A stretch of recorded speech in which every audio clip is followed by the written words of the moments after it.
It doesn't bother me. It doesn't bother me at all. I don't have a feeling one way or the other. We were following this fellow. We pulled up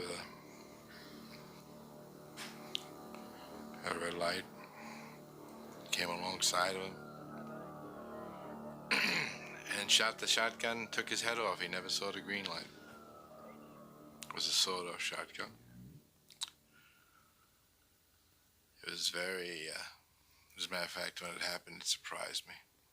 I expected the man to die, but it really surprised me when it took his head off. It was something I didn't expect. I was no longer taking the beating. I was giving it. And that's when I learned that it was better to give than to receive. I could be anywhere, and if somebody humiliated me, I would think nothing of hitting them with a cue stick. In an instant. And the only thing they might have done was made me feel bad. Or challenge my authority at the time. It wasn't long before he committed his first murder. I got into a fight in a bar. We got into an argument, a fight. And I hit him with a cue stick.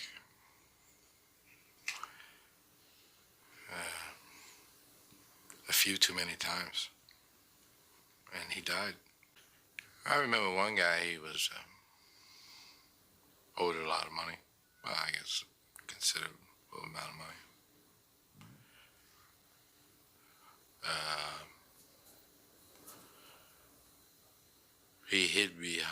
He thought he could hide behind a door. It was a nice door, expensive door. Anyway, most people don't realize that when you come to answer a door, if there's light in the background, the person on the outside can look through the peephole and see the guy coming to the door. So he came to the door, I asked who it was, and he looked through the peephole. And he never saw what hit him. Would you ever use a chainsaw? To cut someone up? Yes. I've done that. To dismember them, yes. Not to kill them, no. Mo, what was it like to cut somebody up with a when the guy was dead? How did it feel to cut some guy up with a chainsaw? I didn't have any feeling one way or the other. That's the way it had to be. Messy. Yes. Yes, it was. Did it make you sick? No. I've had requests where the guy wanted the guy's tongue cut out. And he also wanted his tongue put in his rear end. So I believe there was a definite point he wanted to get across.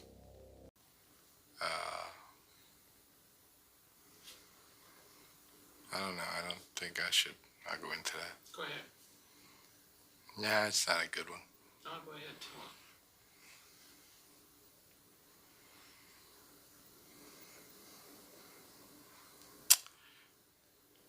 There was a man, he was begging and pleading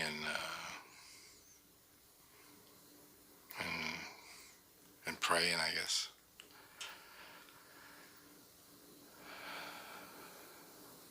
And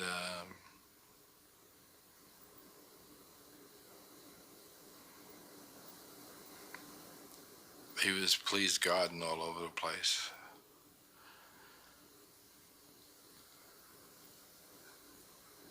So I told him he could have a half hour to pray pray to God. And if God could come down and change the circumstances, he'd have that time.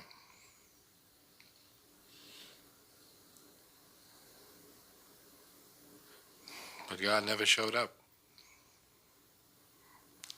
And he never changed the circumstances.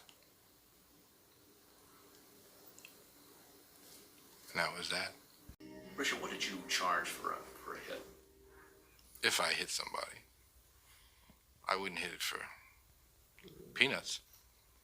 I'd like to have some money. I say if I were to do somebody, I want at least 5 figures. And at least up in the better half, not the lower half of the 5 figures. Business was business, even on Christmas Eve. The man owed me money. He was giving me a runaround. I told him I wasn't happy that he wasn't going to pay me.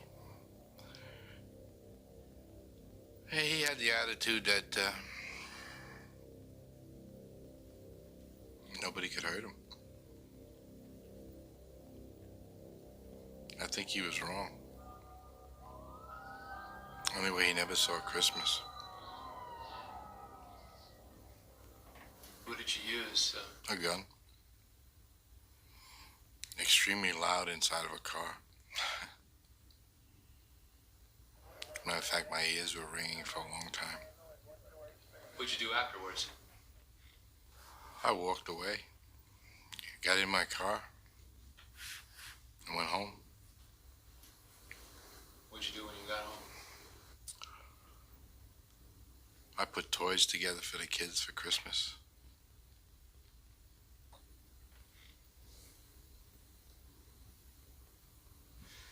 I saw the broadcast while I was putting the toys together that came down.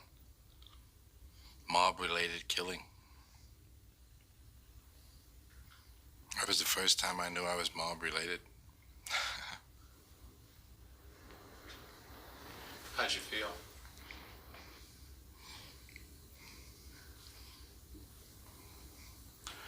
I was annoyed I couldn't get the damn wagon together. He died. I then took him and put him in a 50-gallon drum, put it on the side of a motel. It was behind Harry's Corner. I listened to the people. I went in Harry's every morning. The thing was there for a long time. I looked at it every day. It was there. I went in Harry's every day. One day it was just missing. Continued to go in Harry's to see if anything was said about it. Nothing was said. I don't know what happened to the drum. This is unwarranted, unnecessary. These guys watch too many movies.